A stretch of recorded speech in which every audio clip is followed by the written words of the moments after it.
Hi friends, welcome back to my channel. இந்த வீடியோவில் ரொம்பவுமே சுவையான சிக்கன் கிரேவி எப்படி செய்கிறதுன்னு பார்க்கலாம். ரொம்பவுமே சூப்பராக இருக்கும். ஒரு டைம் இந்த மாதிரி ட்ரை பண்ணிவிட்டு எப்படி இருந்துச்சுன்னு வந்து கமெண்ட்டில் சொல்லுங்கள். நம்ம சேனலுக்கு இப்போ தான் ஃபஸ்ட் டைம் வரீங்கன்னா சப்ஸ்கிரைப் பண்ணி வச்சுக்கோங்க. கூடவே பெல் ஐக்கான் கிளிக் பண்ணி வச்சுக்கோங்க. இந்த வீடியோக்கு ஒரு லைக் போட்டுருங்க. சொன்னால் நம்ப மாட்டீங்க, ரொம்பவுமே டேஸ்ட்டாக இருந்தது. வீட்டில் நல்லா விரும்பி சாப்பிட்டாங்க. என்னமோ லாஸ்ட்டில் மிஞ்சினது இது மட்டும்தான். ரொம்பவுமே சூப்பராக இருந்தது. எப்படி செய்கிறதுன்னு பார்க்கலாம். ஒரு வானல் வச்சுக்கோங்க. வானலில் 2 டேபிள் ஸ்பூன் எண்ணெய் விட்டுக்கலாம். எண்ணெய் நல்லா சூடேறட்டும். இதில் தாளிக்கிறதுக்காக ஒரு துண்டு பட்டை, 2 கிராம்பு, கொஞ்சமாக பெருஞ்சீரகம் போட்டு நல்லா பொரிய விட்டுடலாம். நல்லா பொரிஞ்சோடனே 3 பெரிய வெங்காயம் எடுத்து குட்டி குட்டியாக கட் பண்ணி சேர்த்துருக்கேன். சேர்த்துட்டு நல்லா கலந்து விட்டுருங்க. இது நல்லா வணங்கட்டும். இப்போ இதில் கொஞ்சமாக கருவேப்பிலை, ஒரு பச்சை மிளகாயை உடச்சி சேர்த்துருக்கேன் ஃப்ளேவருக்காக. வெங்காயம் நல்லா வதங்கி வர்றதுக்காக கொஞ்சமாக உப்பு சேர்த்துக்கலாம். உப்பு சேர்த்துட்டு நல்லா கலந்து விட்டுருங்க. வெங்காயம் நல்லா வதங்கி வரட்டும். இப்போ பாருங்கள், வெங்காயம் ஓரளவுக்கு வதங்கிடுச்சு. இந்த டைமில் இஞ்சி பூண்டு பேஸ்ட்டு சேர்த்துக்கிறேன்.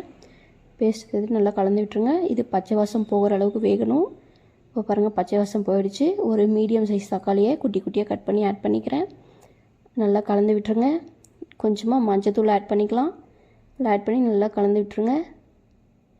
இப்போ இதில் காரத்துக்காக 1.5 டீஸ்பூன் தனி மிளகாய் தூள், 2 டேபிள் ஸ்பூன் தனியாத்தூள் சேர்த்துருக்கேன். சேர்த்துட்டு இதையும் நல்லா கலந்து விட்டுருங்க.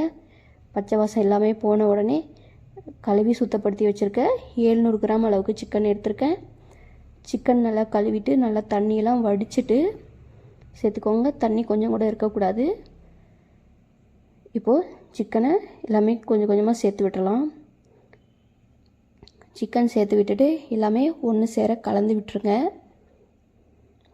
நீங்கள் இப்போதைக்கு தண்ணி எதுவும் விட வேண்டாம். சிக்கன்லேயே தண்ணி வரும் பாருங்கள். லைட்டாக சைடில் தண்ணி வந்திருக்கு. இந்த டைமில் நான் ஒரு கிளாஸ் அளவுக்கு தண்ணி ஊற்றிக்கிறேன். நல்லா கொதிக்குது. நான் இப்போது வானல் கொஞ்சம் சின்னதாக இருக்குன்னு பெரிய வானலில் சேர்த்துக்கிட்டேன். உங்களுக்கு வந்து கிரேவி எந்த அளவுக்கு வேணும்னு நினைக்கிறீங்களோ அந்தளவுக்கு தண்ணி ஊற்றிக்கோங்க. பாருங்கள், நான் ஒரு 2 கிளாஸ் அளவுக்கு ஊற்றிருக்கேன். ஊற்றிட்டு இதை நான் ஒரு மூடி போட்டு மூடி வச்சிடலாம். இப்போ அதுக்கு உள்ள ஒரு பேஸ்ட் செஞ்சு போகிறோம். ஒரு அரை மூடிக்கும் கம்மியான தேங்காய் எடுத்துக்கோங்க. 2 முந்திரி, கொஞ்சமாக சீரகம், கொஞ்சமாக கசகசா சேர்த்து நல்லா அரைச்சிக்கோங்க. இப்போ பாருங்கள், இங்கே சிக்கன் வந்து நல்லாவே கொதிக்குது. இப்போ வந்து சிக்கன் எடுத்து வெட்டி பாருங்கள். முக்கால்வாசி அளவுக்கு வெந்த பிறகு இந்த பேஸ்ட்டை வந்து ஆட் பண்ணிக்கலாம். இதில் தண்ணி ஊற்றி அதையும் அலசிட்டு சேர்த்துருக்கேன். சேர்த்துட்டு நல்லா கலந்து விட்டுருங்க. நிறைய பேர் வந்து தேங்காய் போட மாட்டாங்க. ஆனால் இந்த மாதிரி செஞ்சு பாருங்கள், அதை விட ரொம்ப டேஸ்ட்டாக இருந்தது. இப்போ பாருங்கள், சிம்லேயே வச்சுக்கோங்க, அதிகமாக வைக்க வேண்டாம். இப்போ பாருங்கள், நல்லா கொதிக்குது. ஓரளவுக்கு நல்லாவே வெந்துடுச்சு. இந்த டைமில் 1/4 ஸ்பூன் அளவுக்கு மிளகுத்தூள், 1 ஸ்பூன் சிக்கன் மசாலா போட்டுக்கிறேன். சிக்கன் மசாலா போட்டு நல்லா கலந்து விட்டுருங்க. நீங்கள் பெப்பர் வந்து முன்னாடியே போட்டிங்கன்னா லைட்டாக கசப்புத்தன்மை இருக்கும். அதனால் சிக்கன் எல்லாமே நல்லா வெந்த பின்னாடி போட்டுக்கோங்க. போட்டுட்டு சிம்மில் வச்சு விட்டுருங்க. ஒரு 5 நிமிஷம் நல்லா கொதிக்கட்டும். பாருங்கள், நல்லாவே கொதிச்சு வருது. நான் வந்து மூடி போட்டு மூடி விட்டுக்கிறேன். சிம்மில் வச்சுட்டு மூடி போட்டு விட்டுருங்க. நல்லா கொதிக்கட்டும். இப்போ பாருங்கள், ஓப்பன் பண்ணால் நல்லா கொதிக்குது.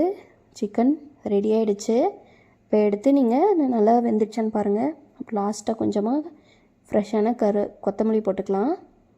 போட்டு நல்லா கலந்து விட்டுருங்க.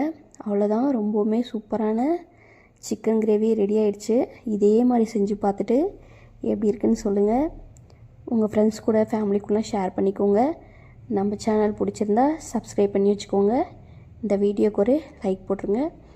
அப்புறம் நம்ம சேனலில் நிறைய வீடியோ இருக்குது, போய் செக் பண்ணி பாருங்கள். பிடிச்சிருந்தா உங்கள் ஃபேமிலி அண்ட் ஃப்ரெண்ட்ஸுக்கு ஷேர் பண்ணுங்கள். தேங்க்யூ.